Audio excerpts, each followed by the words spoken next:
Hello and welcome to another episode of the Board Game BBQ podcast, episode 325, proudly brought to you by Advent Games, More Than Meeples, and our Patreons. They're the lovely peeps that make this show happen each and every week and have done so for every week of 2024. We're back. If you joined us last week on episode 324, we started our top 10s, counting down from 10 to 6, and we're back for the festivities to count down the remaining 5 to 1. I'm your host, Dan, and I'm joined by the whole team. We've got, jingling all the way, we've got Jules. Jingle, Hey, Jules. jingle. Our very own red-nosed reindeer, Dana. Ho, ho, ho, ho, ho. Deck the halls with JD and Mountain Dew. It's Adrian. I'm decking people. Light a candle for Lauren.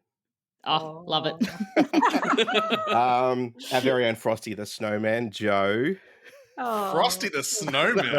Hey, from that response, I'd 'Cause say you're cold. you're very frosty. I do And of have course- a carrot. And of course, our little drummer boy, it's Connor. Pum. Very good. Yeah. There you go. We're back to count down our 5 to 1. And what do you say? We just jump straight into it, guys? Yep. Let's Sounds do good. All right, it. we're going to kick off this week. We've mixed up the order, and we're going to kick off with Jules.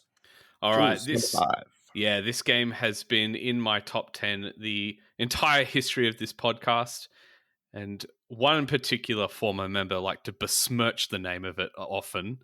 It is one of the best area control games. It is Inish. He shall not So be named. good. It is just a clean design. I love the amount of tension and shifting and politics that happen in the game at the tabletop with so few cards that get used over and over and over again. It is just a brilliant design. The expansion adds some really great modules once you've gotten the base game under your belt a few times, but Inish is just so good. I will never get sick of playing this game. It is an absolute masterpiece in design. And So you that is- thought we couldn't bring him back to tell you, but we have, and he's here tonight. Take it away, Mitch. Tell Jules all about it. Jules, this game is no good. It's finished. I only play solo games because I have no friends. This is Mitch, by the way. Yeah, Inish is my number 5, an absolute masterpiece in my eyes. I want to play it. Never You played not it. played it? I Never. have played it. Never played it. I played it a long time ago when I didn't know much about area control games. They weren't my thing, and I'm enjoying the interaction with more people and stuff now, and I'd love to give it another go for sure, 100%. So. Oh, it's so Jules, good. Jules, this is where we take the power back. We can now dub it Winish. Yes, absolutely. Winish. Oh, that's so funny. All right, Dana, what's your number 5? My number 5, speaking of clean, this is a word that I would describe this game. Now, this game was previously number 29 on my list. Oh, wow. So it's jumped a fair way, and the clues are label, truck, flavour, Scotland, taste. Oh, distilled. Distilled. Oh, Yeah. yes. I thought the clues were sort of like hard enough. that was You too nearly had easy. me. I was like, it's Clans of Caledonia, but I don't think they had trucks back then. But you won it for fact. This game, I said this when I sizzled it back on the very first pod that I did. And to me, this game is so clean and so satisfying. But the other thing is, and I'm not a thematic person. I just don't, sometimes with theme, I don't get it. It just doesn't, I don't know, it just doesn't mean anything or whatever.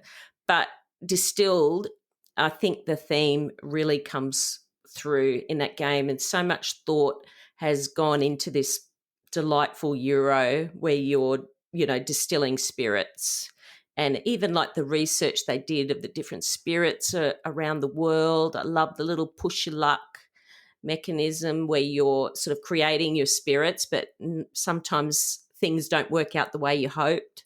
And I just love this game. It's just phenomenal, and I can't wait for the next Paverson Games game, which I played with Adrian recently. So Luthia, but it's awesome. Sometimes in Eurogames, I don't really care for flavor text on cards, but the tasting notes in this game are so great. They tell such great stories of what you're having a little like nip smelly of. socks or something. Yeah. That's Bacon. right. Yeah, awesome. No, it's a great game. Yes, for me, my number 5 hasn't moved much since I've really sort of been into the heavier games, and that's On Mars. I just think it's a great game. It has the right amount of interactivity for its type of Euro. It's not too much, it's not too little. It's got a great mechanism at the end where how the game finishes is you can just finish on a dime, and I really like that. It can be very abrupt, which can make you really have to think about those final last actions, or maybe even last action. Yeah, I think it's a great game. I think it's Vital's, I don't know, cherry on top. Like it's phenomenal. It's brilliant. Like I said last year, the expansion is great. I enjoyed it for what it was, but I don't ever use it. I just play the base game. I think it's solid. You don't have to play all the expansion stuff. I think it's a fantastic game. So On Mars, number 5. Unfortunately, Def's not here to wax poetic with you over it. That's all good. She would. He's probably playing it now as we speak. No, it's too early. It's too early. It's like up till 11:30. It's 6 o'clock. It's 6 o'clock in Queensland at the moment, so no. Another 6 hours before he plays it. Yeah, that's so true. On Mars was my first heavy game. Sarah taught it to me on Tabletop Simulator ages ago, and that's what kind of unlocked my love of Vital's games. And I sold it to you, Joe. You did? Yeah. What do you mean you sold it? I bought a second-hand copy because Def had taught it to me. Maybe I only played my copy once, but it was just a game I knew it wasn't going to hit the table a bunch, so I moved it on, and yeah, Joe bought that off me. Oh, wow. That was years ago now. It was a long time ago. Back before we were friends, I think. Yeah. Are you friends now? Oh, Yeah. Sorry. Yeah, of course we are. Connor, I'm not friends with you. I'm just friends with George. I don't approve of that. Over to you, Lauren. My number 5 is a game, and I don't have keywords for the game, but they're all of the words Dana said except trucks, because my number 5 is Clans of Caledonia. What are the chances of that? Wow. That's so funny. There is a typo on my sheet. It actually says Clams of Caledonia, so maybe that version has trucks. I want to play that game. I want to play that game. Yeah. So Clans of Caledonia, it wasn't in my top 10 previously, I think just because I hadn't played it enough. But I've now since been able to get it to the table more, and just the way you can manipulate the market in that game, there's so much to just really love about it. It's such a simple market manipulation system, and it does so much with so little. It's just really outstanding. I love the look of it. I'm really excited for my big box version that's on its way, hopefully now, with all the extra expansion and clans. There's just a peppering of asymmetry with the factions that, I'm probably not good enough at the game to know how much that adds, but it's just enough asymmetry for me to keep it interesting. The way you can change the boards, the way you can change the gameplay and the game states. There's also just something really pleasant about making bread and making cheese. It's just a delightful time. Really, really enjoy it. I can definitely see why it's so popular. And my number 5, Clans of Caledonia.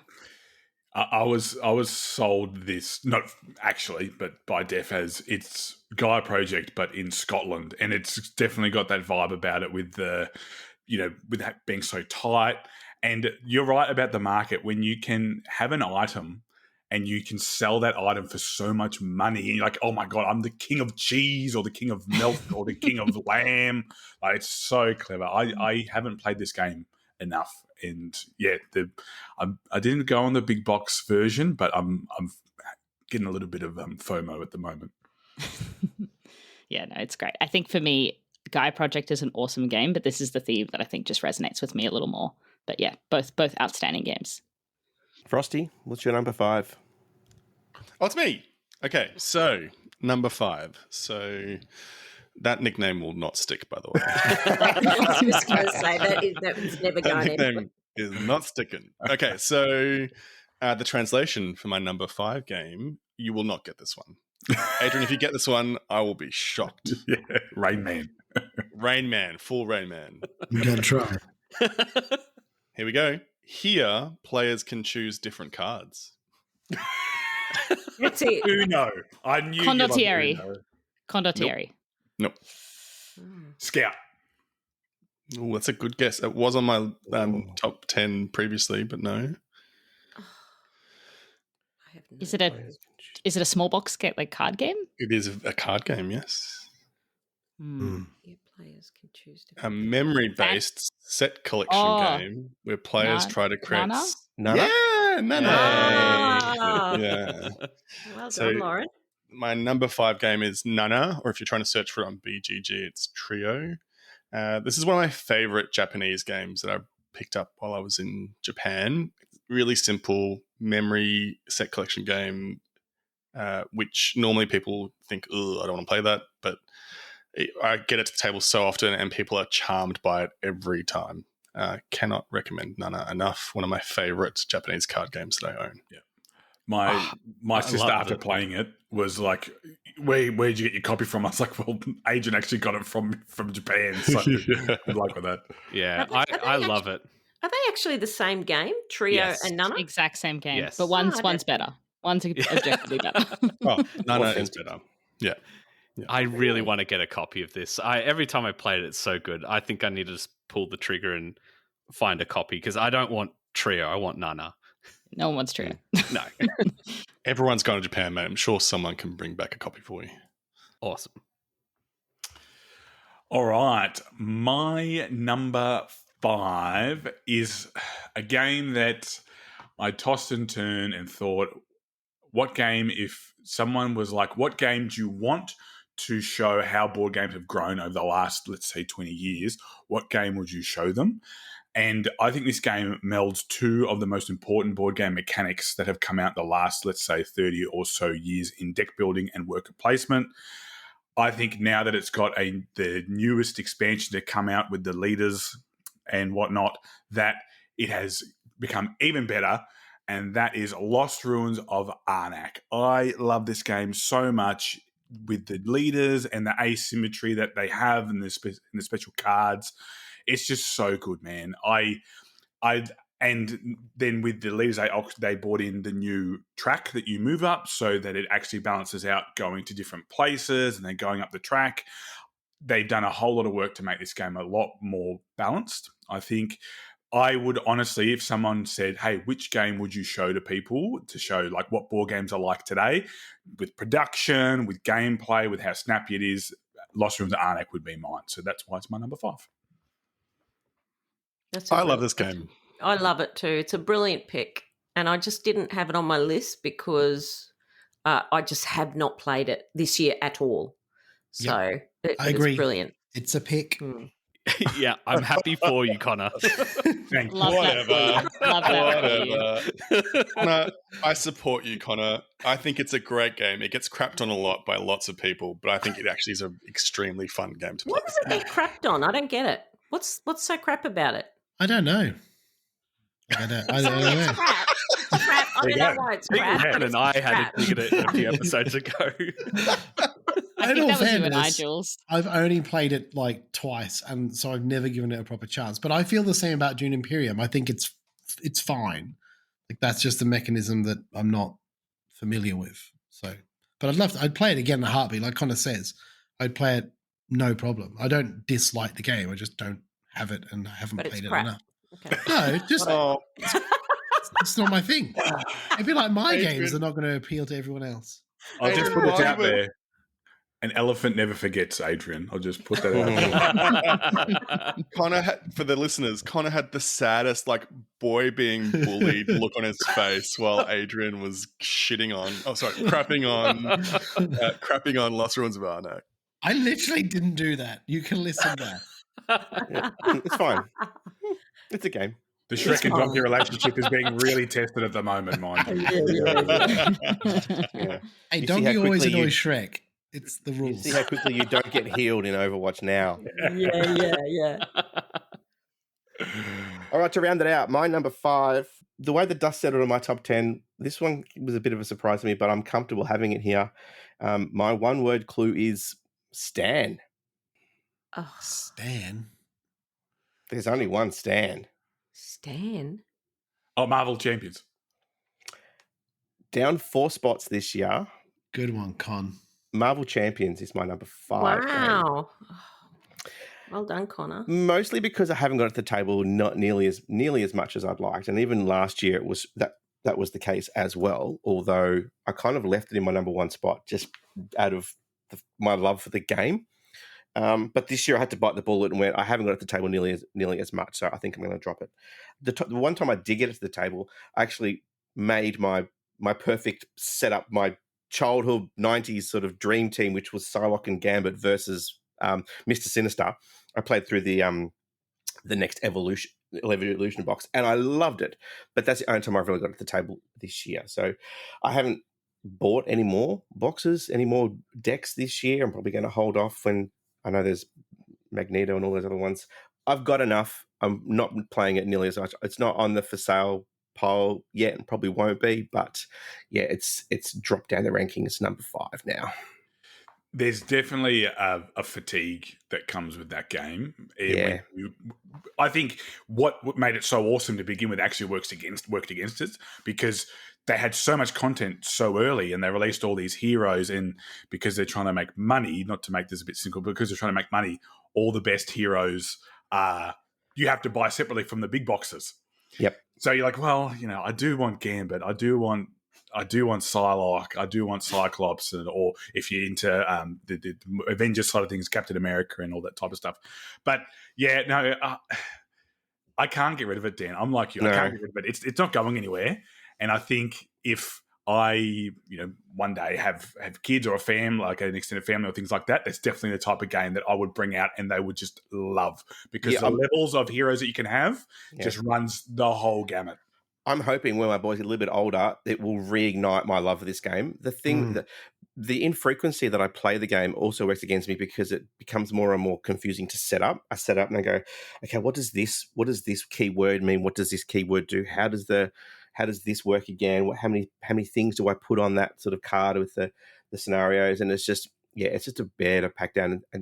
And also, unless you're playing a campaign, you can do those one shots and stuff, but the one shots don't stay with me like a Final Girl one shot will, where I'll be thinking about it like for ages afterwards. I'll just set it up, I'll play it and go, yeah, that was great, pack it away, and I've almost forgotten about it since when I put it away. So as good as it is, it's dropped to number 5 for me. It's Marvel Champions. All right, let's head back up to the top. Number 4, starting with you, Jules. All right, number 4. This game again has been in my top 10 the entire history. I'm very loyal to a lot of these games, but honestly, there's just been nothing that's blown me away like some of these games we've talked about. We'll talk about today and also on last week's episode. But this is holding the exact same spot from last year. It is PAX Premier 2nd Edition. Just an amazing game, so unique, so strange, but awesome at the same time. I just love the multiple battlefronts that you're working on the board, and also the tableau of cards that forms around the table. It is just amazing. And I really do love reading some of the history text that's on the cards. I'm not an expert on the subject matter of the great game, which is what it's all set around, but it's just a beautiful production, and I absolutely love the doily. Up the doily. The doily. The T-tash. Love doily. Yeah. Yeah, that's my number 4, PAX Premier 2nd Edition. Such a brilliant game. It fell out of my top 10 just because I haven't played it this year. It is very good. Yeah, so good. I think Connor and I played this for the first time together with Shane Murray, like right late at the end of a game day where we were both pretty cooked.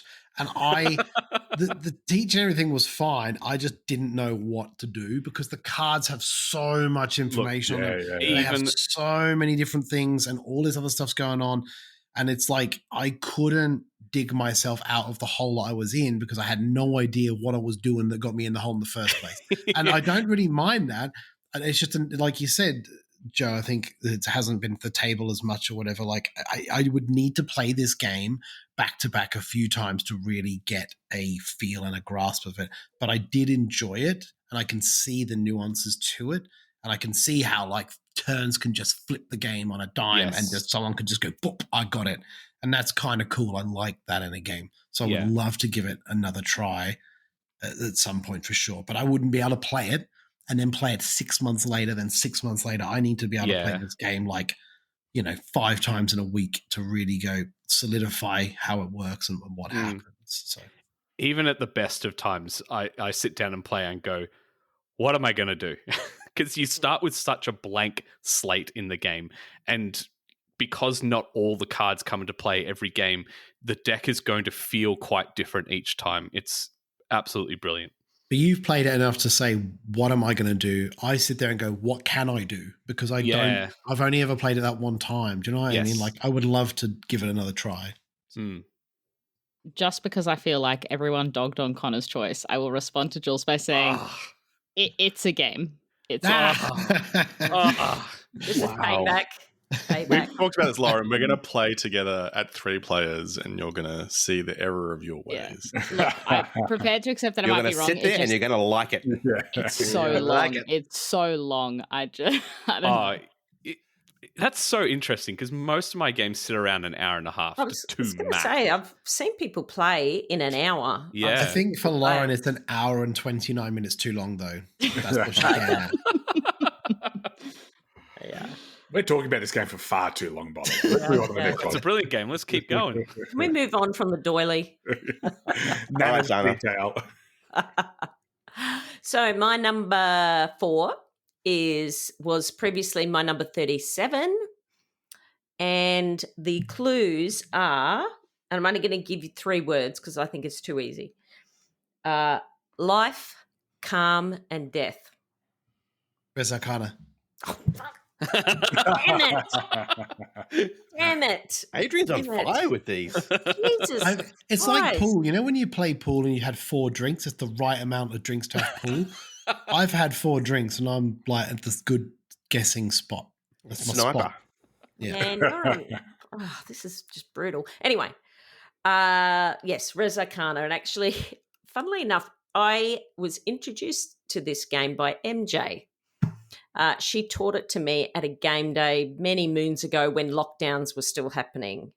And I've loved it ever since. It's my favourite 2-player game. I think it sings at 2. I love it. 100%. And there's so much variety in it. I think there's like 40 cards and you're only using 8 in your deck of cards, in your deck of items or whatever.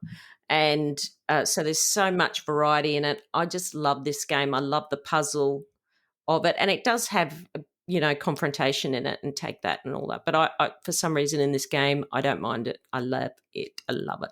Have you got to the expansions, like both the expansions? Yes, both, yeah. Do both. you like them both? Yes, I do. Yeah, I think they're both great. So. They're both great. And it's interesting that they're coming out with the duo version. I was surprised because I thought, I'm not really sure why, because it's so good at 2, just the base game. But anyway, I'll still try it. I'm curious because I do love the game. I don't like how weak the dragons and attacking confrontation is in the game. It has moments where it can be devastating to someone, but most of the time it's like, oh yeah, everyone's got the resource to just ignore the attack. I feel like, I could be wrong, I think the duo version might amp that up or take it out and to just make it a tighter, engine game. That's my suspicion, but I'm keen to see what they do. Yeah. Surprise, surprise. Jules doesn't think a game is mean enough. That should surprise everyone. I have played games of this where I've literally annihilated someone with dragons. I Mhm. think it just depends on your hand. If you've only Yeah. got one dragon, I it's think useless. if you've got lots of Yeah. dragons, then it can really start to be painful. But one, it just depends how the cards come out, really. And also the Citadel things. You might get the Dragon's Lair. You're popping out dragons real cheap. Like it can really work in your favor. Like it's a phenomenal game. It's Yeah. The thing with the dragons, I think it's all down to the teach. If you're teaching new players, you're going to say, warning, don't use the dragons as a secondary thought type thing. Yeah. You have to really lean into it if you're going to do it. Yes. Yeah. Yeah. So that's my number 4, Res Arcana. My number 4 is a game that's been here since like forever for me. I'm just going to say right now, it's Pipeline. It's been in my top 10 for so long. Oh, yeah. It's so good. It's a genius level of economics meets personal puzzle. It's just a great game. Like anyone that's played this, I think, has enjoyed it. It is very interesting when you start to really mix up those valuation cards and do some really crazy stuff that's very counterintuitive to each of the actual valuations. As an example, longest pipes and smallest pipes, you're trying to sort of decide what's best for you, and it's just really clever. It's a great game. I have heard rumors and I have seen online and from Ryan Courtney that the final expansion will be out at some point, potentially. There he's talking about expansions and he's talking about Pipeline. So whether that's true or not will be interesting. But just to clarify, the emerging markets and the base game and this other thing is the original base game. So they removed stuff out to make it more palatable. So this last one adds a lot of interesting wrinkles. So I held off buying the expansion just because I don't table the game enough. I do have a copy and really grateful that I found a secondhand copy of the Kickstarter edition. So I've got all the metal cubes and all of that sort of stuff, which is really cool. But I think I just want to buy the expansion anyway because it's so good. That game I played with you, Adrian, where we did it, and it puts the base game in a blender and just mixes the whole thing up. It's so good. 100%. It's actually, you know how we say the sign of a good game is when you can kind of integrate the base game with an expansion kind of seamlessly. Don't do it with that. If someone hasn't played this game, don't do that. Like, don't add that because it blends an experience level one. It just blends everything up. So it's very hard to have a system of going from A to B to C to get to D. Because you've going like, oh, well, I can't do that. So I got to go C, then A, then D, then B. And then, oh my God, what am I doing? And it's just very complicated, but it's really it's good. Definitely advanced mode. It's phenomenal. So yeah. Pipeline. Nice. My next one is one that was omitted from my previous list. And I'm not really sure why. Maybe it's because I just hadn't tabled it. It was certainly in my top 50. But I've played it loads this year, and I think I'll just chalk that up to having more opportunities to have big group gatherings. And it is the best thinky party word game ever made, and that is Decrypto. No argument. Wow. It's just so good. It's just so dang good. I think that Codenames is incredibly accessible and maybe arguably the best party game ever made from kind of a commercial point of view, but just how, if you've got a group of gamers, and it's a bit of a gamery, it's like a gamer's party game, right? But just the kinds of the clues you can come up with, the ways that you can arrive at the conclusion of, piecing together all of, the other team's words to kind of work out what they are. And sometimes you arrive at the correct conclusion incorrectly, which I think happened, Adrian, in a game that you and MJ played with James and I, but it's just...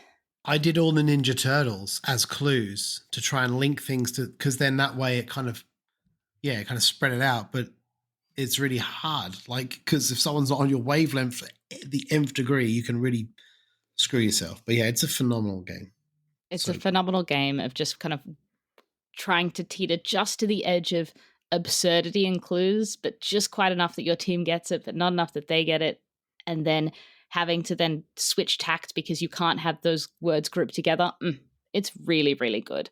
I thoroughly enjoy it. I've never had a bad game of this ever. Decrypto, my number 4.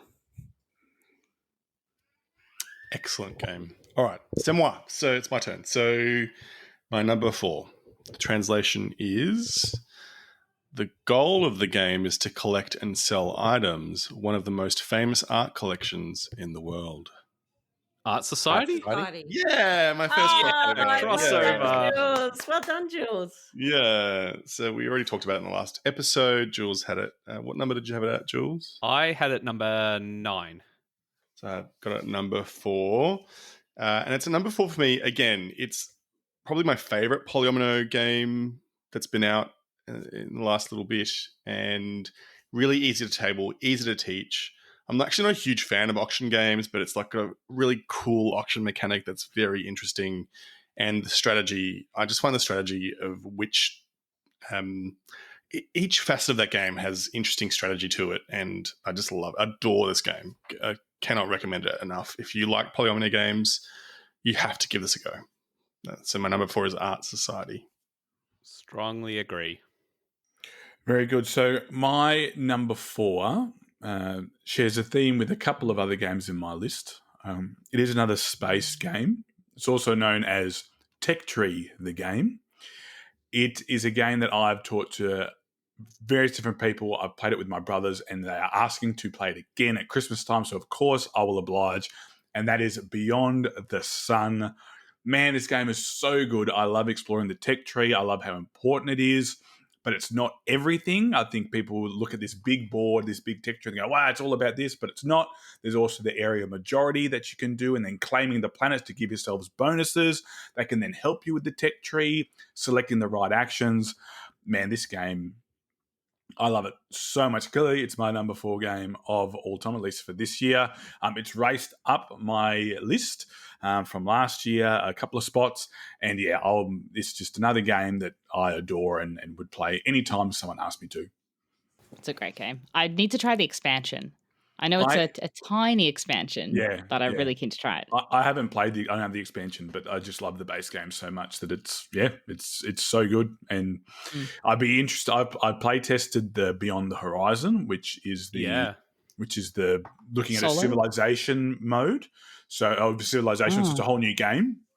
And I play tested that, and you can definitely see the DNA, but there's just something about, it being in space, and it makes sense of you increasing your tech and all that stuff that just really appeals to me for Beyond the Sun. Nice. Well, my number 4 is also a crossover. It's been mentioned twice in our last episode, once by Connor and once by Dana. And my one-word clue is Bobby. Oh. Hadrian's Wall. Yeah. Could not be in my top 10. I still love this game. Hands down, I agree with everything that Dana and Connor said. It's the best Euro right, flipping right. It's flipping great. Next year, when the Anarchy comes out, I'm probably going to just swap one in, swap it out, and hope you guys don't notice. But yeah, it's fantastic.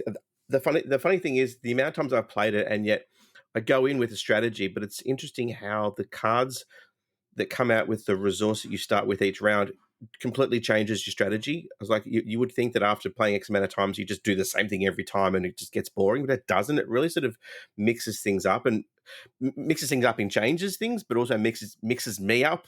Because like, I really wanted to do that. And I haven't got enough bloody bricks to make that part of the wall so I can get this person, so I can get that soldier. And yeah, you just got to continually just pivot and think on the fly. And then the way the picks drop, of course, they never drop the way you expect, and that causes disdain. And how do I tackle that while I'm still trying to go down this path? I thoroughly enjoy it every single time I play it, and it always makes me want to play again and get better and improve. And I never do, but I love it regardless. So my number 4 is Hadrian's Wall. You saying you never do is so apt, because I always pick the same stupid strategy that it's never worked the first time, so why would it work again? And yeah, but there's just the options you have. I would have said it when I was talking about just the options you have are just so cool, and just I love it so much. I cannot wait for the Anarchy.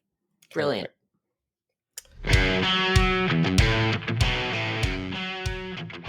If you want to buy the latest games, there's no better place than Advent Games. They have a huge selection of games with heaps of different categories like light and fun, Euro heavyweights, or hard to find games to help you find the best fit for your game night. On top of being a great bloke and an avid gamer himself, Dean provides excellent customer service, is very responsive to questions or inquiries, and offers flat rate shipping across Australia. So to grab your games, head to adventgames.com.au. That's adventgames.com.au. All right, we start round the top again. Jules, you're number 3, sir. Okay, so this game, again, has been in my top 10 since 2021. However, I will say, interestingly, looking at my sheet that I keep track of this, it has slid down the rankings every year and now is at its highest position ever, because I did get to play this more this year than last year, I feel like. And also, it has been mentioned previously, there's been a new expansion on crowdfunding. It is Cloudspire.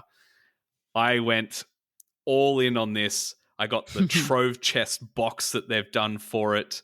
I love this game. I've only really ever get to play it solo. I have played 1v1 a few times, Connor being one of them, and then my brother, in the past, we've played one-on-one quite a bit.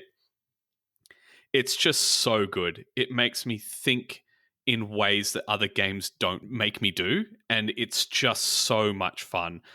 All the factions just feel so interesting. There's so much depth to all of them. It's a game I will just keep exploring forever and ever. It's really, really fun. One of the modes that doesn't get talked about a lot that I have played once on my own is the endless mode. So it has a formula where more minions just keep coming in bigger and bigger waves, and you just got to see how long you can survive. You will eventually die, but it's like a challenge to try and get through as many waves as possible. I can't think of what video games do this, and I'm sure there are some out there, but it's just so much fun. I love Cloudspire, my number 3. Its highest ranking position since we started this. So yeah, that's Cloudspire. Awesome. My number 3 is a new game, or well, new to me, but it is new game, and the clues are animal, pouch, field, and spirit. Harmonies. Oh, damn it! I'm never gonna get one to the wicket keeper, am I? Never. No, you would, because I either hit it for 6, Dana, or I go out. So yeah, you're not going to get one. I have been playing this game every day, like I've got an addiction to it or something, and it's really annoying me that I cannot beat Lauren's score. It really is annoying me. I say to myself as I'm sitting there playing it, I go, I can do it. This is the time. This is it. I know it's going to be this day, and it just hasn't come yet. Anyway, I still keep going. I can't stop playing this game. It's so thinky and puzzly, and I just love it. Oh, wow. It's awesome. It's awesome. Darn it. No one's more surprised that I got that score than me. Trust me. But yeah, awesome. And my number 3 is the game that I thought may be a link with Lauren. However, it is the Splotter game that I enjoy the most, and that is Horseless Carriage. I loved Food Chain Magnate when I first played it. I really enjoyed it. I agree, Lauren. I don't see the issues that a lot of other people play, but I'm not a Food Chain Magnate god, so maybe I'm missing something. And I love Bus. I think it's a great game. I really enjoy that. But the personal puzzle in Horseless Carriage is the most god tier, top tier puzzle I've ever attempted to try and work. I think Pipeline does it really well, and I love Pipeline's personal puzzle. It's a genius mechanism, but that level of design in Horseless Carriage to make that thing function blows my mind. I cannot even begin to fathom the amount of design and play testing that went into something like that. It is a genius game. And I've actually won the game twice on a tiebreaker, which can show you how tight the game can be. And that was at a 4-player game and a 5-player game.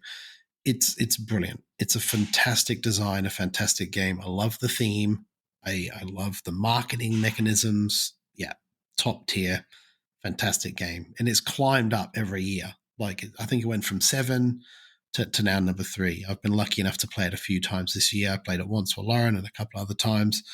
And it's just brilliant. And every time I play it, I look at it and think, from games from the past maybe 2 years, 3 years, for me, nothing has done the thing like Jules was saying before. Nothing has blown me away like this has. When I look at the design, I go, wow, like, what a design. And that's Horseless Carriage for me.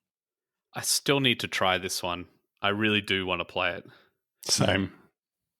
This is a game that if they made, I think that I want an app for more than any other game. If they made an app for this game, I would smash games at that and it would be in my top 10. Like I said to you, 80, this is the one that I think I just need to play it more and it could climb, because the personal puzzle, the market manipulation is so outstanding and it's so unique. Yeah, it's very clever. Even the little marketing grids that you have, you can be kind of cutthroat and you do take things from other players, but not to the degree of Food Chain Magnate. It's just slightly less punishing, I believe, for me, from what I've experienced. You can't just sort of just slam someone and completely chop them out. You do have to pivot and move, and it is, painful at times, but it's not ridiculous to that level. So yeah, great game. So yeah, I think, with the ramp up of that game towards the end in Food Chain Magnate, when it comes the most bitey, I think in Horseless Carriage is where it becomes the most forgiving. So the arc of it is slightly different. You're never going to... It's great. Great choice. Love it. My number 3 is my highest little card game. And look, I don't know if it's going to be here forever, but this year I couldn't see not putting it on this list. I've played it so much, so much, and it is just a joy every time. There need to be more 2 versus 2 games made, because my number 3 is Yokai Septet. Yes. Nice. It's just so fun. It's just so stinking fun. I love partner work. It's, all those 2v2 or kind of team-based trick takers, but the barrier to entry for this is so much lower. There's still the kind of delicious card trick-taking kind of nuance of trying to read your teammate and read your opponents, but some people say it's a bit too swingy, but I think it makes it really fun. It's very Moorish in that respect. You kind of just want to go again and again and again, and I've really enjoyed it. I don't know if it's going to stick around up here forever, but for 2024, given how much it's hit the table, I couldn't see not putting it on this list. My number 3, Yokai Septet. Lauren, you've done so much university work. I can't believe after all those group projects, you still want to play a game with someone else on your team. Like, it boggles my mind. I really want to try this one because I love 2v2. I think it's great, but I've just never had the chance. I think you may have brought it to mind, but we never got the opportunity to play it potentially. But yeah, I would love to give something like that a go. I really dig that 2v2 mechanism. Yeah, this is 2v2. You instantly reminded. It came up in my list a lot when I was doing my rankings. Was La Familia. Oh boy, I need to play that some more. Well, I'd love to play that some more. This is a trick taker done right. So good. I found a copy being sold on Marketplace and I snapped it up super quickly. And I need to go pick it up tomorrow, so I can't wait. Oh, awesome. Yeah. Now it's back to me. So number 3. Here we go. The translation is... It's a community management game where players create and conquer factions with battles, skills, and weapons. Root? No. No. Community Scotty. management game. That's really got me stumped. it's a fighty game. Yeah. Community management. Community management. Now we're saying hard. all the community management was done with weaponry. That's what I want. I think- That's I right. think community My favourite management is style of community faction. management. The Sims? Community management. It's a community management game where players create and conquer factions with battles, skills, and weapons. Oh man. Can you give us It's the not other a bit? Council of Backyardia, is it? No, it's not. No. It's a strategic area control game where players are warlords who compete to build and expand their clans through conflict, wisdom, and luck. Oh, Blood Rage? Blood Rumble Rage? Nation? Blood Rage? It's Rumble Nation, yes. Hey. Ah, well done. Rumble Nation. So this is my favorite Japanese board game at my number 3. So this is a game where someone had given me the word. I can't remember if it was you, Jules, or someone told me you need to look out for this game. You would love it. Yeah, And it wasn't me. A recent Japanese trip. And I was looking everywhere for it. It was at the time it was really hard to find. I was throughout my whole trip through Japan, I was going through all these board game stores to try and find it. When I finally found it, I was so excited. It was like my happiest moment in the trip. I love this game. It is such a simple area control game it's like area control distilled into its essence.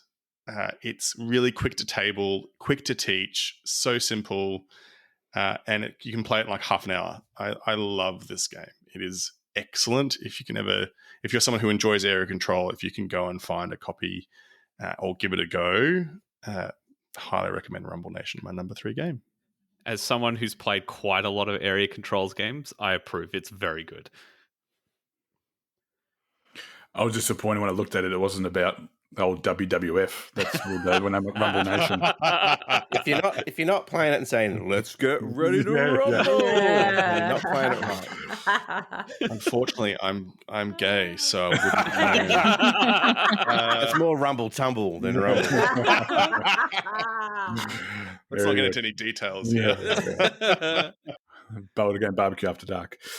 So I'll put a caveat out. My top 3, I know people, Lauren, and have said this could be in any order, but these 3 games could literally be in any order from this point. So this is actually my number 1 game from last year, and it slipped down because I haven't played it as much.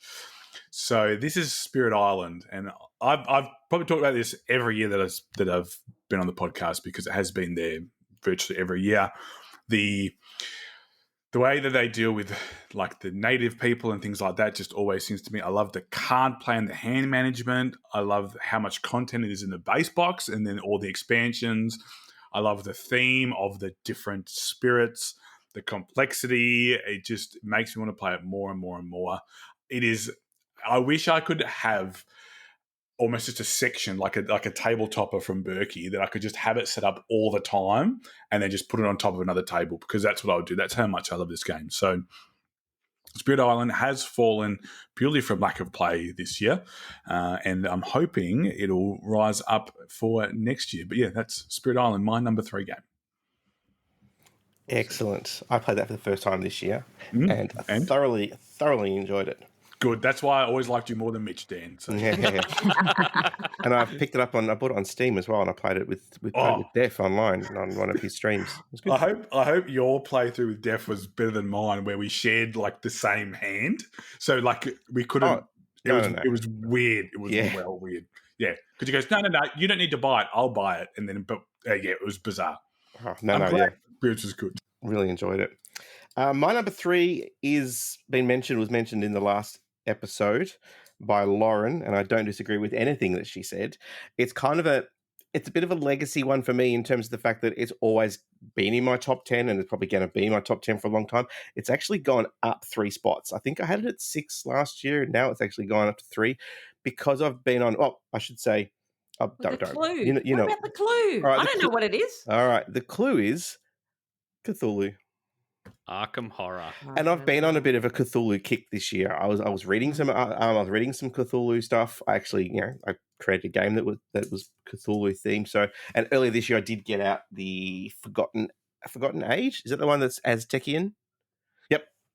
and thoroughly enjoyed it. So yeah, Arkham Horror, the card game. I haven't bought any new decks in years. I've still got the first main 4, and then the Return to. So I've got Return to the Forgotten Age, Return to Path to Carcosa, Return to something else. And I haven't even worked my way through all of those campaigns yet. So I've been very hesitant to get the new ones, despite what Connor has said about how bloody great they are. But like Lauren said, it's some of the best storytelling in gaming. I love the twists. I love the characters. I've got some of my favorite pet characters. I always like having, I can't remember his name now, the guy that has Duke, the dog. Ashcan Pete. Yeah, Ashcan Pete. Yeah, love that guy. You don't play as Ashcan Pete. You play as Duke. Oh, 100%. So they actually got that right in the return in the Barkham version, where you played as Duke, and Duke had Ashcan Pete as but yeah, I just got fond memories. So I can just get it out probably once a year, and I just have such a great time with it. I'll try and leave it set up on my desk, and I'll play a couple of them. If I fail, I'll just pack it away or have another crack at it. But I haven't ventured down the path of getting any more content for it, because what I've got is just enough to satisfy that Cthulhu and the mythology. I just really, really enjoy it and love the writing. So my number 3, up 3 spots from last year, is Arkham Horror, the living card game. Great pick. Yeah, I love it. Number 2, I got 2 left. Only 2 left. All right. This one I suspect we'll hear about a whole bunch in the next few minutes this episode. But it has been in my top 10 since, again, 2021.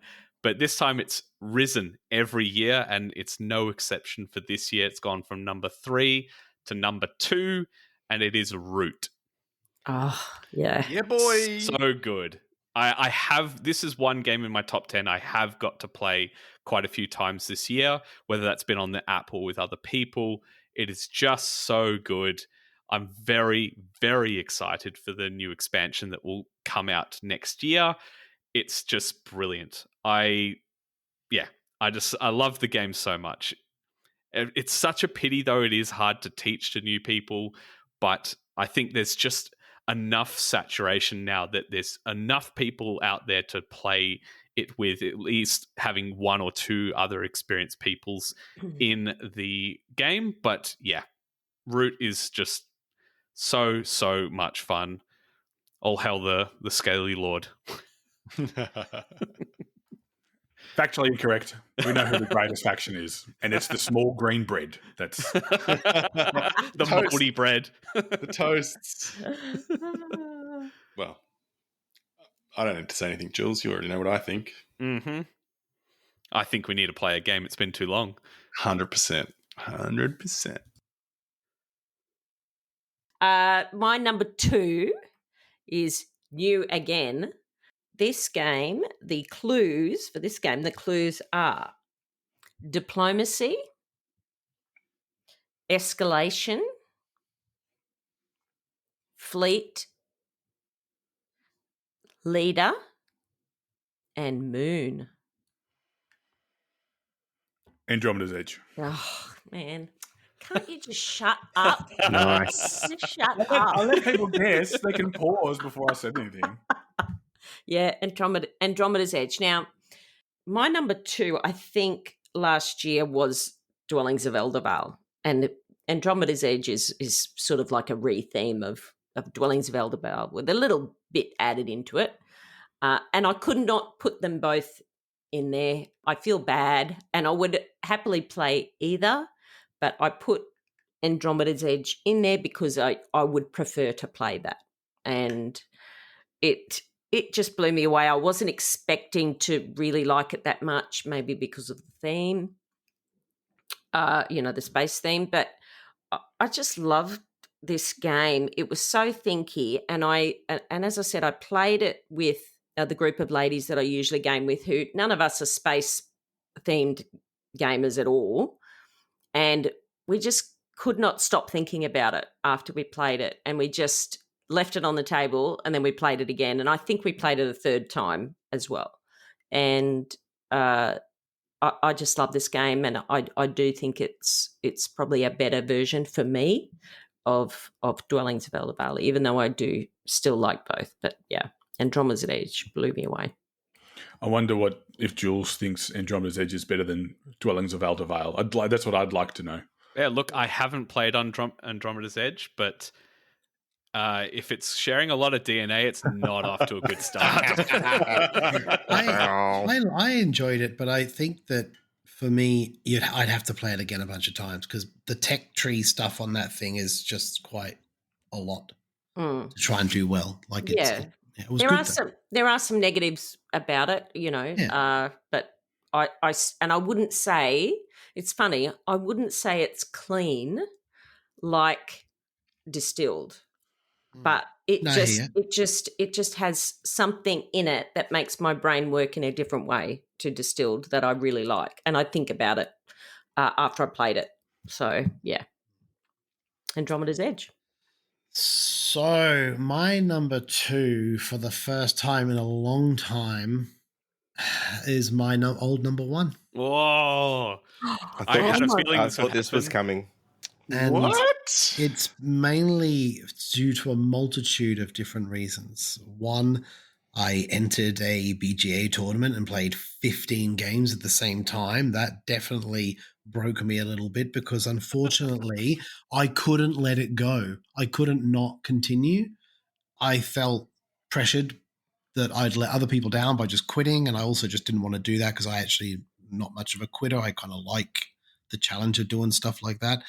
And it's not just that. There's a few other reasons. It just sort of slipped a bit for me, and I still love the game. Obviously, it's my number 2, right? And they're still releasing content. I haven't even said the name. Sorry, it's Barrage. I'll get that out of the way. I thought you were just doing an epic build-up. Sorry, new listeners. But it's just not the same, if you know what I mean. It's a weird thing when you're sort of dropping something down a little bit for reasons unknown. I also find it is a hard game to teach to players that are not used to those kind of mechanisms where it's like super, super, super tight, heavy Euro with the area control elements. And it's just little bits like that. And I still think it's a phenomenal game. I still absolutely love the game. It's anytime anyone says they want to play it, I have every single piece of content that's been released for it. So we can play any map. I can play a 2-player. I can play a 5-player. I can add a bunch of other different elements to the game. And for that, I love the diversity in the maps. I love the mechanics around the Nile and the Colorado map. Yeah, it's a fantastic game. It's sort of sad that it's not my number 1 in a weird way. But eventually it's going to happen, right? You're going to play other games that you eventually enjoy more, or for whatever reason they resonate with you in that time of your life. And yeah, for me, Barrage is still a phenomenal game, and I absolutely would love anyone to sort of try it if you'd never given it a go. I'm very happy to teach it at game days and stuff if someone wants to flick me a message and we can set that up. But yeah, it's just slipped that one spot, and it's sad that it's no longer in my number 1. I think I know what your number 1 is now, but I'll hold off till later. I think I know what your number 1 is too. Yeah, I would assume everyone would know. Ark Nova. I've got no idea. If I'm wrong, I'll be surprised. And it's funny because I'm enjoying more interactive games. Let's just say that, right? And that's kind of from coming from someone who did not like those kind of games. They really irritated me. I couldn't handle people touching my stuff. I didn't like it. It would upset me personally. Whereas now I'm just like, well, you did that, so I'll do this. And now you love people touching your stuff. I love getting my stuff touched. It's great. So, yeah. I just said my tough stuff. Just realized that. Sorry about that. But yeah, it's all good. All right, I got to rein us back in a bit. Yeah, please, Lauren. Let's get some decorum. Yeah. So wrong group again, Dana. Oh gosh. So my number 2 has hovered at the top of my list for a very long time, and I just adore this game. A bit like 80, there are some games where I don't want people messing with the thing that I've built, and then there's some games where I'm totally happy to kind of go at it. And this game touts itself as something where you're going to fight a lot of people, and you kind of don't really until the end, and that's Eclipse Second Dawn for the Galaxy. Oh, wow. Okay. I love this game so much. Harry, on good word, told me that Voidfall would replace Eclipse in this spot. And look, I don't know, but I've only played Voidfall once. Eclipse Second Dawn, I think it was the first game as well that I had that was quite beautiful. Up until then, I was like, oh, I don't need upgrades. I don't need nice inserts or custom this, custom that. But it was the first game I got that just had great production value. And maybe part of why I like it is just because of what it is to behold on the table. It's great to touch. It's great to move around. It looks amazing on the table. I've got, the playmat and all the little bits and the standees. And I really enjoy it. It's a great Euro game. Outstanding Eurogame engine building game with a little bit of interaction peppered on top, a little bit of intrigue and mystery and exploration. And I know people say that, oh, it's a bit goofy and wacky and the exploration is really random. And it doesn't bother me. I don't care. I love the unknown of exploring space and not knowing what you're going to get. I love the asymmetry of the kind of the different factions if you're not playing the vanilla version. I just adore it. I really love this game as well. And the most recent play of it, I love the moments where you have those random exploration moments or the random tech from destroying some of the NPC aliens. I remember I got the red dice missiles very early in the game, which do a lot of damage. And oh boy, did everyone just sort of gasp at the table. And I just was I put it on the little ships, which are cheap to produce. And I was playing the faction as well that everything costs less ship-wise to produce. So I was just pumping out these little ships with missiles going absolutely crazy. Oh man, yeah, Eclipse is so, so good. Oh, that tray that you pass around with all the upgrades is so incredibly Moorish. Yes. And just the excitement. It's like a kid in a candy shop of, I could get this, but I could also get that. And you get to just chuck dice. The battle resolves in such simple ways that it's really easy to understand. It's so streamlined. I don't like battle resolutions where there's a lot of faff. There's no faff. It's just so straightforward. Everyone on the table, as soon as you roll the dice, immediately knows what the outcome is. Yeah. Great game. Great game. There's another game that I own that I haven't played, and man, I want to play it so bad. So bad. We're building quite the list, Joe. I know. Let's go on holiday together, Jules. Let's do it. Nah, Jules is busy camping with Mitch. Bad luck. Just got to go on another retreat. Yeah, Jules, I can be your Mitch. Done.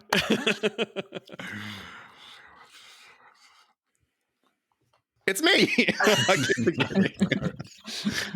Anyway, number 2 for Joe.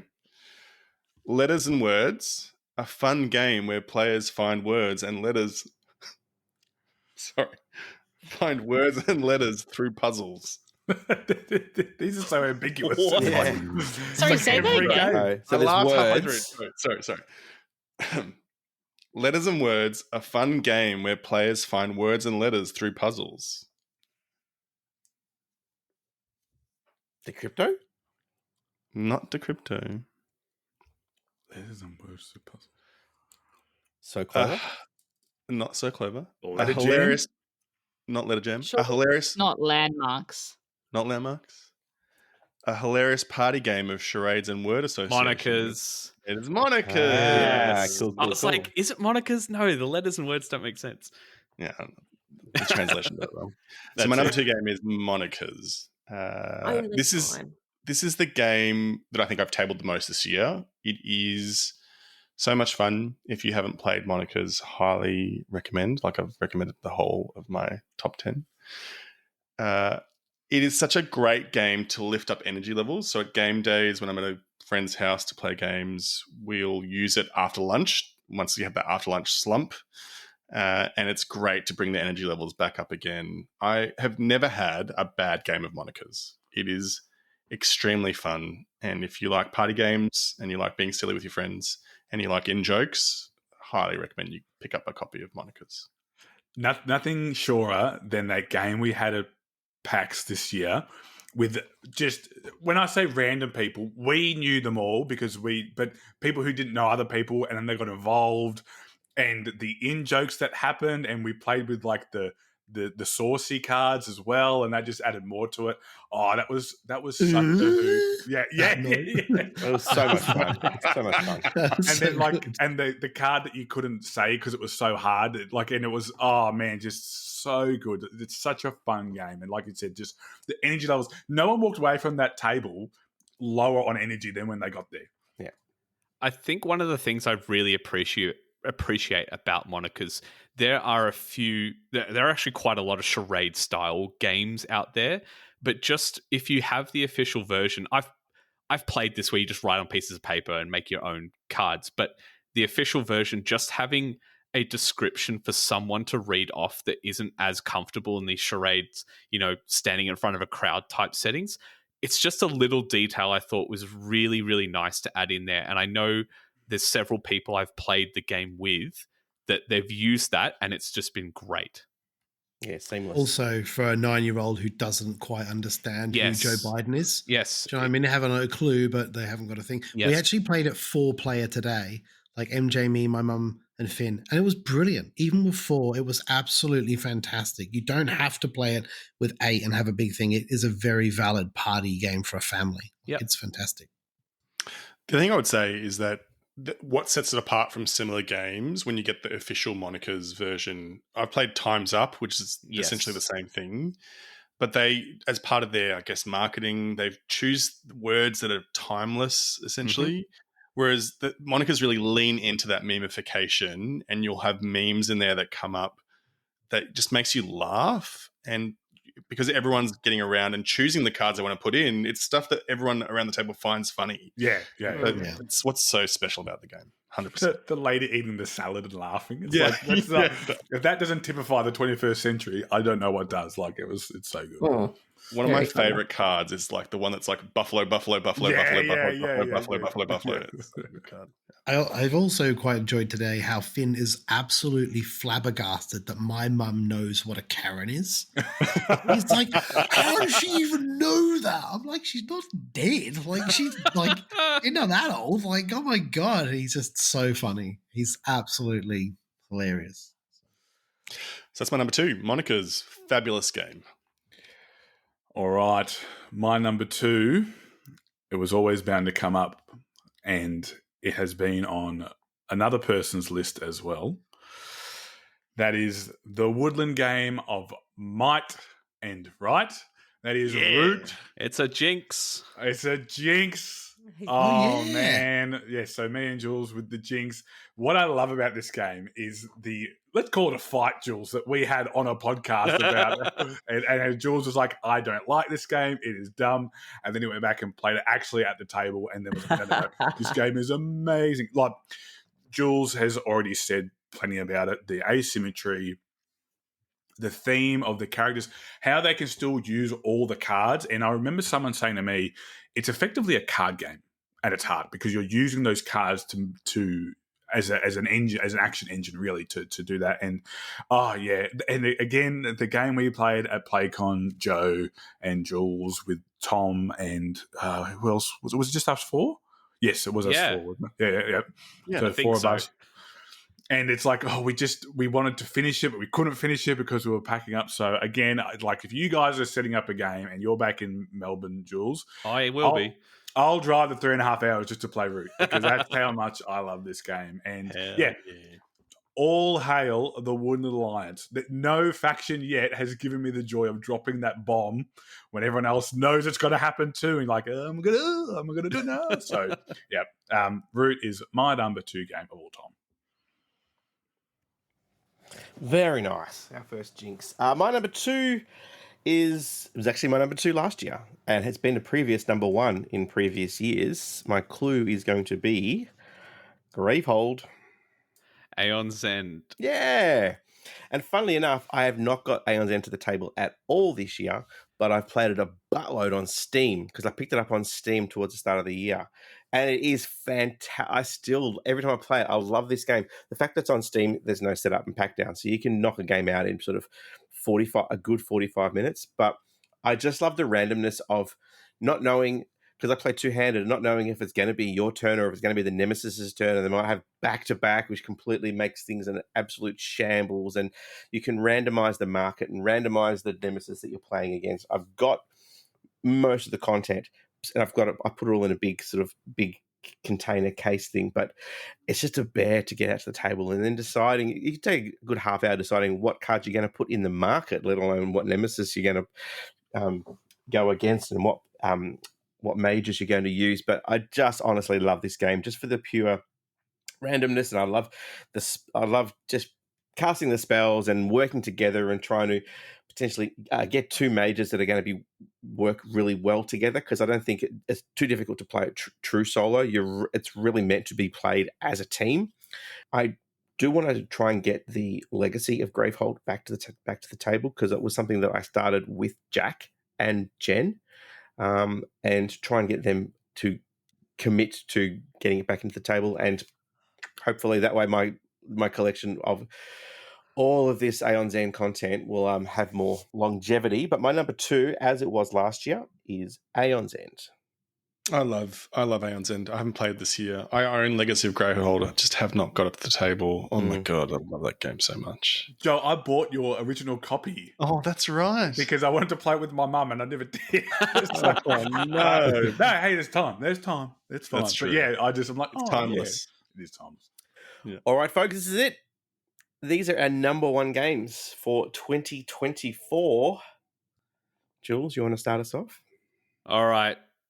I'll just say it's done it. It's got the 3-peat, 3 years running. It's Kingdom Death Monster. Nothing has changed. It's number 1 3 years running now. It's such an incredible game. I haven't got to play it with a group this year, but I have been playing it a bit solo. It works great solo, especially if you use the app to help manage all the characters. It works really, really well. But look, I'm in too deep at this point. I have all of the expansions for the core game. I've got the Gambler's Chest, and I've got a bunch of different bits and pieces scattered there as well. So, look, this will just be a game I'll have with me for life, and I'll pick up expansion content when it goes on sale or I find it secondhand. I'll always be looking for that stuff. And as I've said all the previous years, it blends my 2 favorite hobbies of board games and miniature painting perfectly. I've got so many miniatures, a lifetime of miniatures stored in a box in my cupboard, and some other cool ones. I picked up a really cool sci-fi version of the Butcher at Gen Con, which will be a cool piece to paint up. But yeah, it's such an amazing game that has been talked about a lot. I would love to next year get a campaign going. But yeah, Kingdom Death Monster, number 1 3 years running. It has that issue, right, of D&D, where it's hard. Yes. The group, and then, like, let's say on a Wednesday, all of a sudden you can't make it for whatever reason, then you put back a week, and then all of a sudden, then you get 1 week on, 1 week off. That's the hardest thing about that game, is getting it solidly tabled with a group, just like D&D. It has that same thing, but it is 100% worth it. Yep. 100%. Agreed. So, best game experience of my life ever. So, my number 1, I don't even know whether I should give a clue because it's a waste of time. I think probably you guys know and everybody knows. It hasn't changed. Arc Nova. Yes, that's it. Arc Nova. It has not changed. I can't let it go. It's part of me, and including my win-loss ratio of 21%. I was going to say, have you improved? No, it still hasn't improved. Actually, it's gone down. So, and the thing is like, people, after when I was talking about Arc Nova in a previous, I think it might have been the previous top 10 last year, some people messaged me saying, actually, your win-loss ratio is not that bad, because if you play it 4-player, like 25% or 28% is pretty good. The problem is I actually play it 2-player. So so it's really not relevant, and it's still really, really bad. And I just never win. But there's something about that game just keeps me coming back for more all the time. And I really enjoy it at 2 players. I do not enjoy it at 4 players because it's just too long. But I love the idea of it's got that sort of like that rebound or that spring effect sort of thing at the end when you're trying to just push past your other marker and as far as you possibly can, which I don't know whether that's in other games now that I think about it, but I don't remember, a score at the end of the game being how far you can go past your other marker. And it's just really unique. It's just really satisfying. Yeah, it is quite unique. The closest thing to it are games where you're trying to move up multiple tracks, but you only score your bottom 2 kind of thing. But yeah, very unique. Yeah. So anyway, it's got its hooks in me. I can't let it go, and I won't let it go. Don't make me. I don't think you need to let it go, Dana. I agree. I think it's a really fun game. I really love Ark Nova. I think like you said, the scoring mechanism is interesting. The action selection mechanism is interesting. The polyomino aspects of your zoo is really interesting and fun. So I think it's a really good game. And, pish posh to anyone who doesn't think the same. It's one I haven't played yet. Oh my God. Really? I have not avoided it. I just haven't played it. Oh, wow. Okay. Well, I might need to come to Melbourne. At Christmas We're going to have time. like a pre-retreat to Adrian's retreat. That's it, yeah. Yeah. So my number one game has just, it's taken a while to really ingrain it into my life. And it has definitely done that. Yeah, everyone's doing signals. Look, any game that makes one of my best friends, who's like 6'4", face the corner of the wall and rock back and forwards like a bear, like in a cage, is gonna just do wonders for me, right? It's gonna go at least 10 spots just to do that. But like, it's Age of Steam. Like, I have been enamored with this game for a little while. I've played it on and off, but I've really got into it this past 4 or 5 months. I've been very lucky enough that Finn has actually really enjoyed his plays of it, and we've played a lot together. We've played it, I think, like 12 times, just me and him, and we've tried a variety of 2-player maps. And originally, not that it was sold to me that it didn't work with 2, but I tried it with 2, and some of the maps just didn't gel that well. However, with some of the other maps that are available from the map expansion packs, I've had great experiences at 2-player, and it's really elevated the game. And I'm lucky enough now that my mum is here, and the first game she tried, because Age of Steam was set up on the table just conveniently, she was like, "What's this?" And I was like, "We can play this, you'll like it." And we played it, and she loved it. And we played it again, and we've played it again. But the historical value from the maps has been fantastic. We've actually looked up some of these locations and learned about them on the car ride to school, which adds another element of interest into gaming and also into historical events. Yeah, it's been great. I've absolutely loved the game. I continue to play it. I'm going to continue to buy more maps. I've got the acrylic tiles, which I really love now. Yeah, it's awesome. It's fantastic. Plays to 6, and it's really tight. At 6, it's so cutthroat. It's so ridiculous. But it plays just as well at 3, but it's just a different style of game, and that's okay. So, yeah, Age of Steam, Martin Wallace's best game. Yeah, it's a great game. I have a copy, but don't get to play it enough. I've actually toyed up whether I should sell it or not, but no. All the posts you've done recently of playing the game have been like, nah, I need to play this again. Same. I bought a secondhand copy, and I haven't tabled it yet, but I don't want to get rid of it because it's going to be an evergreen, I think. Yeah, it's actually... we talked about it before about simplicity versus complexity, and it is quite simple. Once you go through those stages, they're all written on the board, and you go from number 1 to number 2 to number 3, and you just go through those processes. It's not hard to play the game. It is hard to be great at the game, just like any good game, just like chess, right? It's hard to be fantastic at it, but it offers so much choice in its decision space for such a simplistic game. It's phenomenal. Like, it's so good. And like I was saying before about the maps offer so much. We just played the Great Britain map the other day, and just looking at how the map works is completely different to any other map. And that's great because it offers you something else to think about, which is almost like an expansion in a way, but without having to have too much fluff. It adds a couple of simple rules and you get to just start to play with a couple of tweaks, and that's good fun.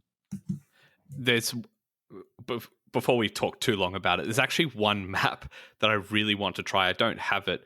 I think it's Sweden. I can't quite remember, but it's only one color cube is on the board at the start, and you recycle them, and that's how you change cubes. And it goes like down a tier list until they actually just get removed because you can't recycle anymore.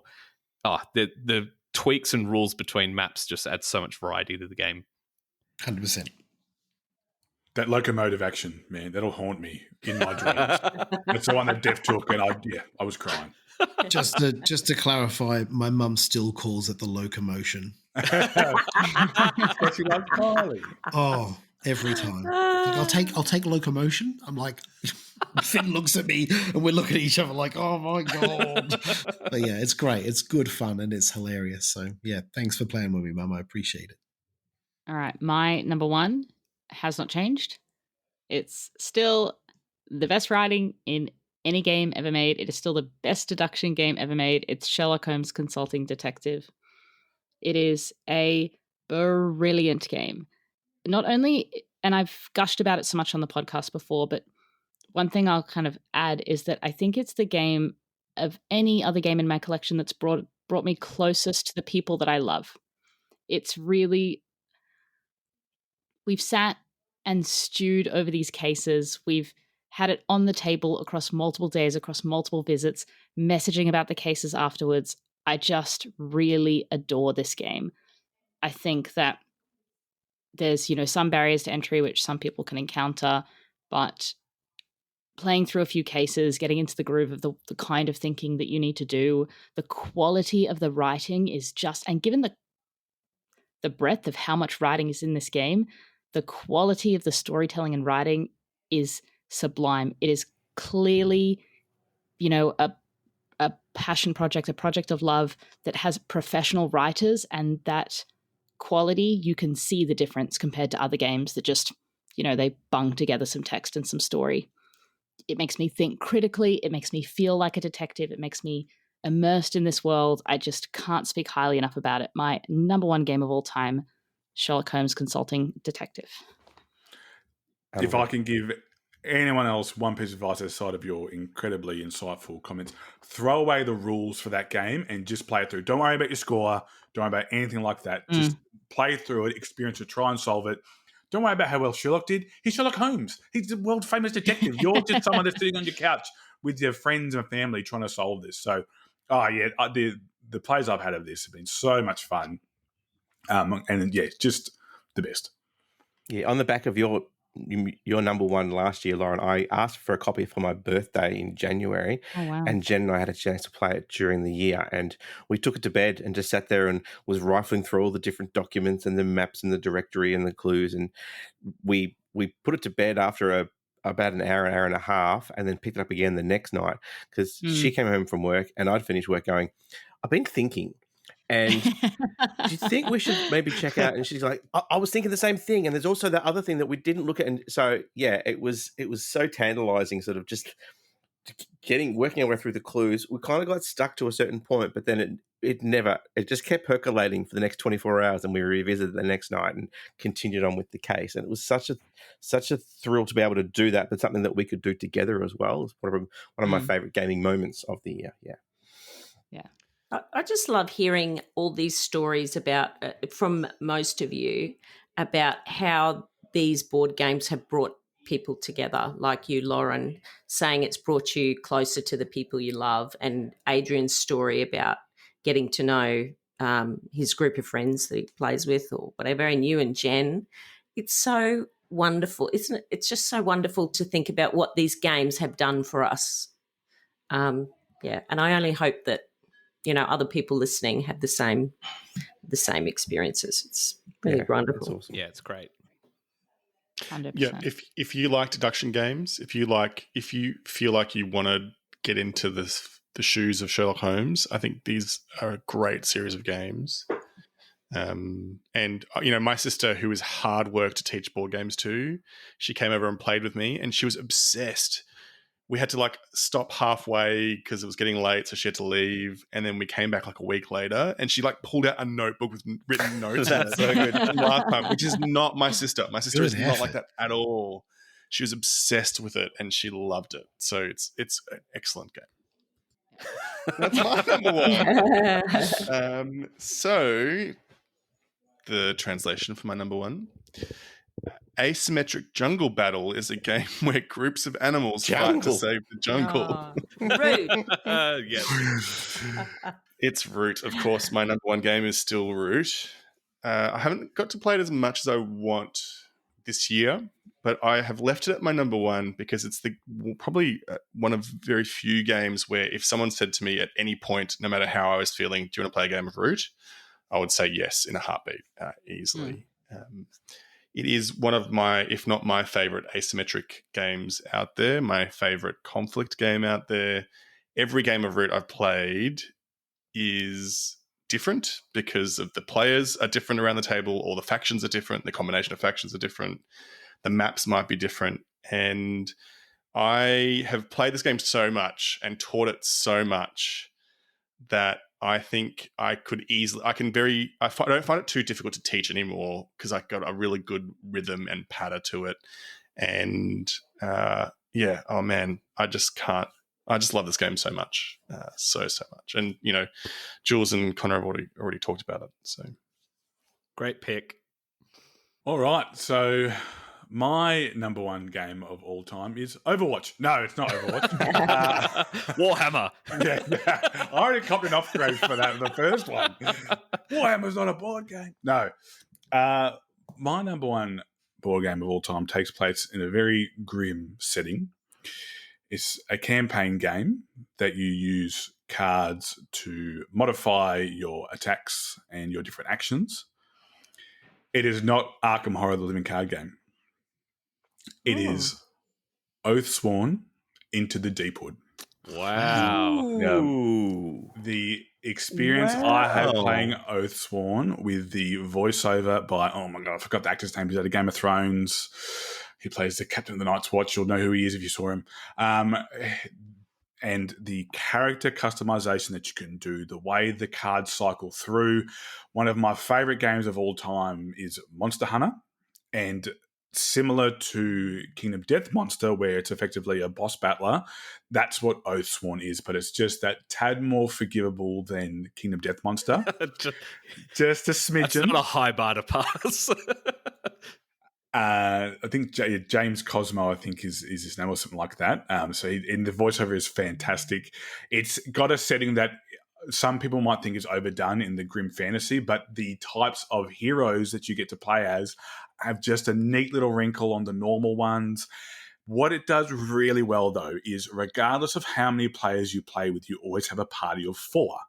So, but what they do is you obviously have a couple of characters that you can play the full experience of, so you're playing the cards, and then you effectively have companion characters which are trimmed down. So there's none of that of, it's you play with this many or that many, it's harder or easier. Now you always play with 4.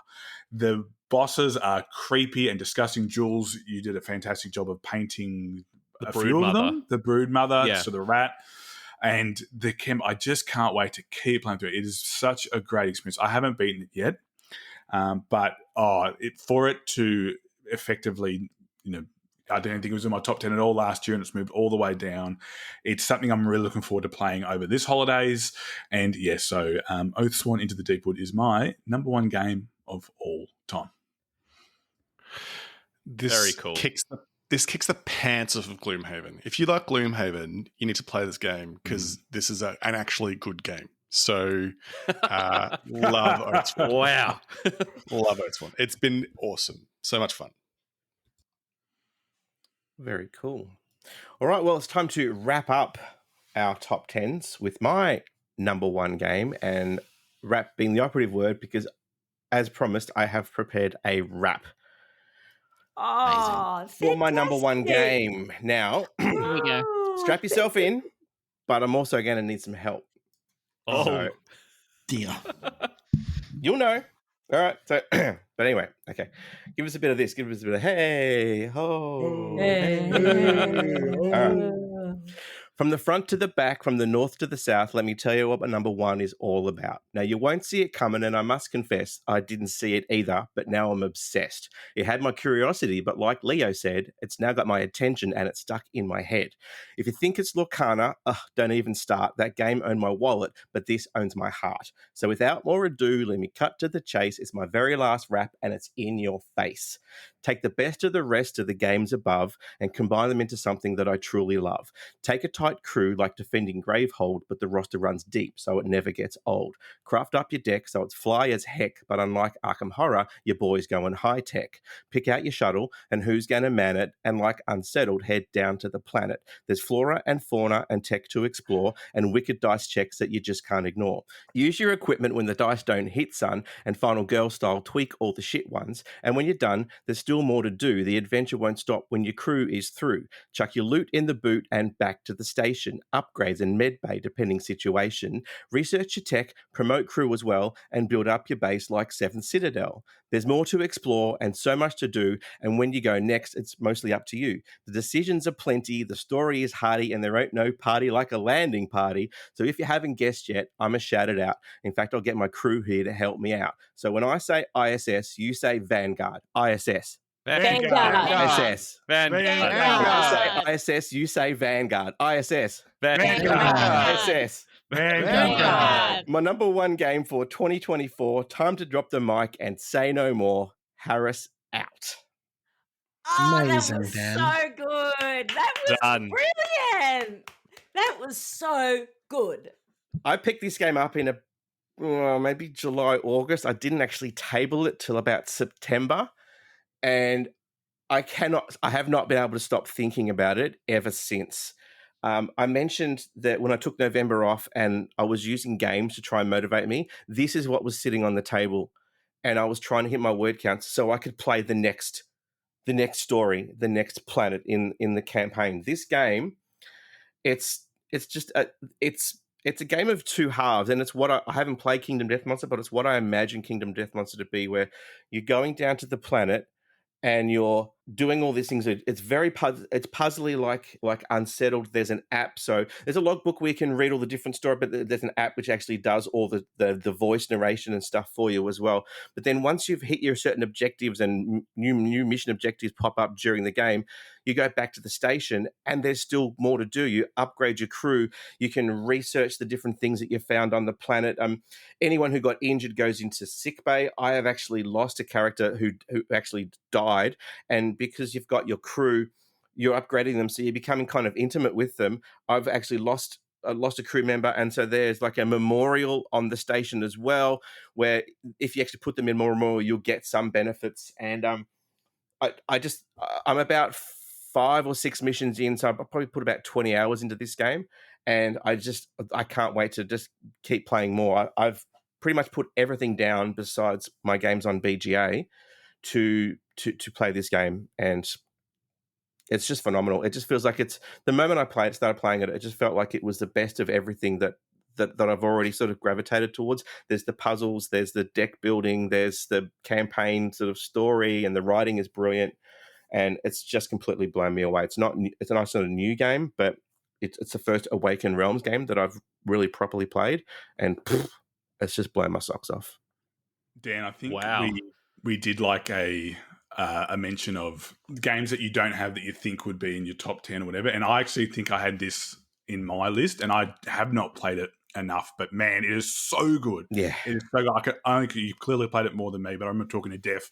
He's like, have you got to this bit yet? Have you done your first one of this? Have you done that? Have you done that? I was like, no, man, just settle down. Like, calm down. It's just, It's so good. And I remember you writing, and then when you started rapping, I was like, oh, what could it be? And then, yeah, bang on. You were bang on about it all. I've almost bought this game so many times, Dan.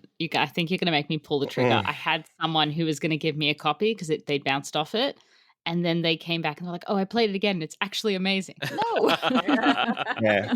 So I'm playing two-handed. You can play 3 players, 4 players, but it scales because there's like a time track. So the time track usually, depending on what the event deck tells you to do, but the time will actually pass after each player's turn.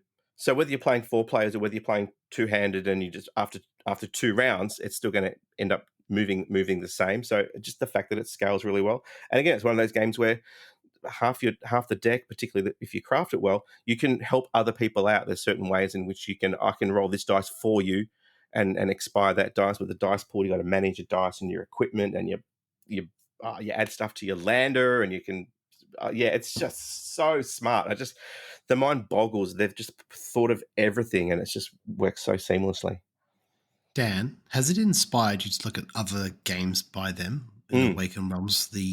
What's the one about all the dreams where you go through the dreams and stuff? Aetherfields, like something like that. Tainted Grail. Yeah, Tainted Grail. Yeah, totally exactly. curious in that now. I haven't never really given Nemesis a proper. I've still got most of it in shrink. I bought it when we all had #Nemesis wallet. I have played a couple of times at a local game day, but I've never played my own copy. I played other people's copies. But yeah, this is just phenomenal. Cool. That's amazing. There's a shocker. And a brand new. If I can just be mothering, I'm sorry, but you are a very clever boy. I'm sorry. Like, to come up with all of that, you are so clever. I appreciate that. It was fun. It was good. And I made a promise earlier in the year that I'd do a wrap. So, but like kind of said at the end of last episode, that's our number 1 games for 2024. We want to hear what the community's number 1 games 24. So probably the easiest way, we might put something on socials and ask you guys what your number 1 game is, but the easiest way is to do it on Discord, because everyone's always talking about. In fact, a lot of the Patreons are currently talking about their number 1 games and their top 10 games now. And if you want to support the podcast, you can always join Patreon yourself. You can go to patreon.com/Board Game BBQ. Of course, you can sign up to donate and get exclusive to podcast episodes that we record just for our Patrons, including, if you listen to this now, you should also, if you're a Patreon, the last of our Christmas pods, our 12 pods of Christmas, or Podmas, whatever we're calling it, will be dropping. Will be the poddening. We'll be dropping today on the 24th. But of course, there's plenty of ways to support the podcast without donating. The easiest way, we always say, just tell your mates next time you're at a game day, hey, have you heard these crazy nutbags and all their shenanigans on the Board Game BBQ podcast? We'd love you to share the news of what we do here. You can always go to Apple Podcasts, leave a star rating and a review for us, or Spotify's new system. You can always get involved in the community by joining Facebook. Follow us on X and Instagram. We've got our YouTube channel, and like I said, there's the Discord community as well, where you can get involved in all the conversations and support the show. And all the links are in the show notes. That's it, guys. That's it for 2024. That was is so it. much fun. Yeah. I loved that.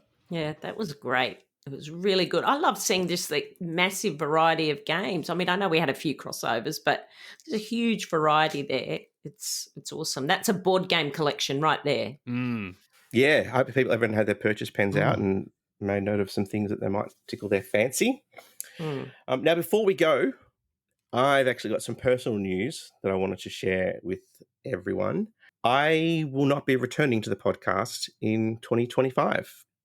The time has come for me to leave the podcast. There's no ill will, of course. You know, I love what we've done, what we've achieved over the last 4.5 years. I just feel as though there's several other creative endeavors that I wish to pursue. And so this is my last podcast.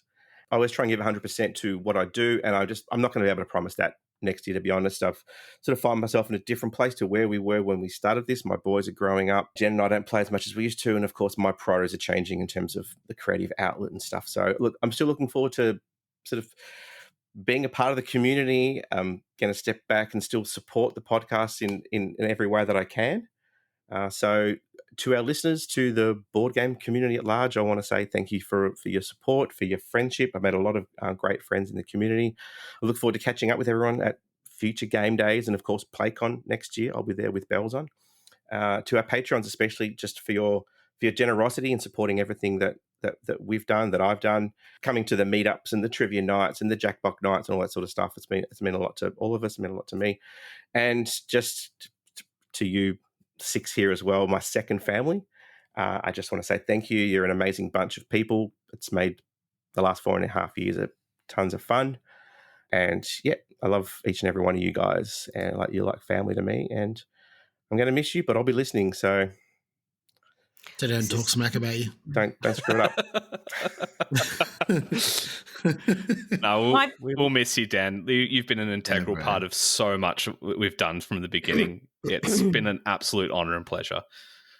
Oh, look, I haven't been here long, but you've been a really good example for me. I've said this in the Discord chat before, but you really have been a great example to try and follow. I don't follow it very well, and just what you do with the trivia nights, and man, those puzzles. We've joked about it before, but I tell you what, you have to keep doing them because people are going to have a revolt if you don't keep doing them for PlayCon. Well, I can tell you, the Pretty puzzles sure are nearly done. Carl and Naomi from Queensland will hunt you down. If Yeah, you that's right. No, but you've been great. You've been great, even as a listener. Before I came onto the podcast, loved listening to you. So thank you so much. Really going to miss you, Dan. You are as the newest member of the team. For those of you who don't see behind the scenes, Dan works his guts out and he loves the pod, and you can tell by the quality of the work that he produces. And I'm just going to really miss having this as the excuse to see you, Dan, because life gets busy. So we'll have to make time to hang out. Well, look, together. I'm not leaving town. I'm obviously still going to be at all the Melbourne Game Days. I'll be at PlayCon. In fact, we're bringing the family up to PlayCon next year. Amazing.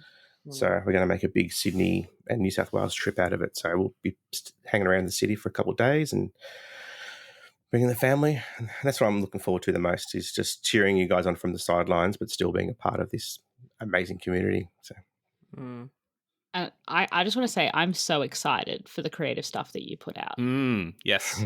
Yeah. Like, I've had the absolute joy of seeing some of the creative work that you've put out and just kind of dipping my toe into the worlds that you're able to create. I'm just really excited to see what you make, and I'm really excited to just support your projects and engage and just follow it along. Yeah. It's been an absolute pleasure, mate. Thanks. As one of my biggest supporters, Lauren, I just want to say thank you to you too, just for the play testing and stuff. And watch this space, because there's so much more percolating upstairs that I need to just create. And so that's if I don't do it, then I've got no one else to blame but myself. But also that is probably the driving reason why I'm leaving. And so I'd probably be disappointing you guys as well if I didn't actually do something with my free time now. So yeah.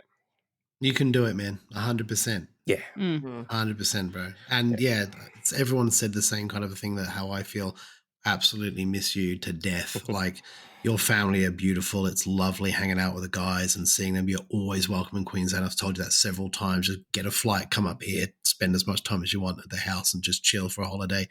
Yeah, it's been great. Like, you are correct. You put 100% effort in. The awards, the PlayCon quizzes, the trivia, the PlayCon, trivia nights, just everything. Arranging Patreons, Designer Rally. Everything, like everything. It's been an absolute pleasure to work with you. I learned a lot from you, bro. So yeah, thank you so much. Yeah, I've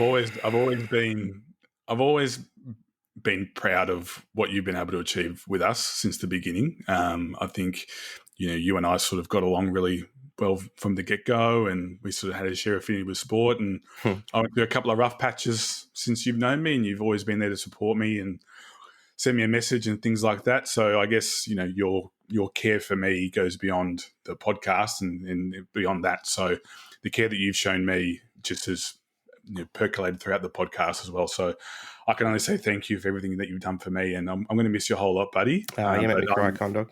And but like Lauren said, I can't wait until you see what you produce in your free time now.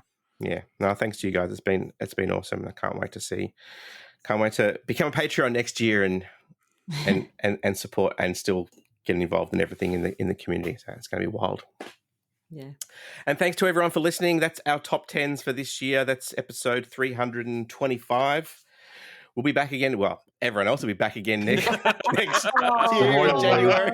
I'm going to have to make sure I download it on Spotify now, and I'll leave a review and one of you guys can read it out. Yeah. There we go. But from all of us, all of you, hope everyone listening has a safe and Merry Christmas, a festive season, whatever you're doing, please be safe. And we look forward to chatting to you again next year. Merry Christmas. Bye. Merry Christmas, everyone. Bye. Happy Hanukkah. Yay. Happy non-denominational festive time. Yeah, exactly right.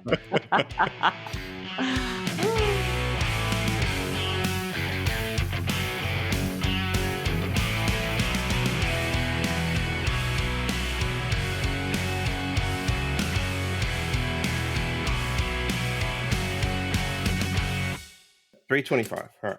Yes. For the last time. Here we go. Oh, I know. Oh, Dan. It's all right. you could just not leave. You know, you don't have to go. That's Yeah, what there- I fucking There's said. that. Hey, you should just stay.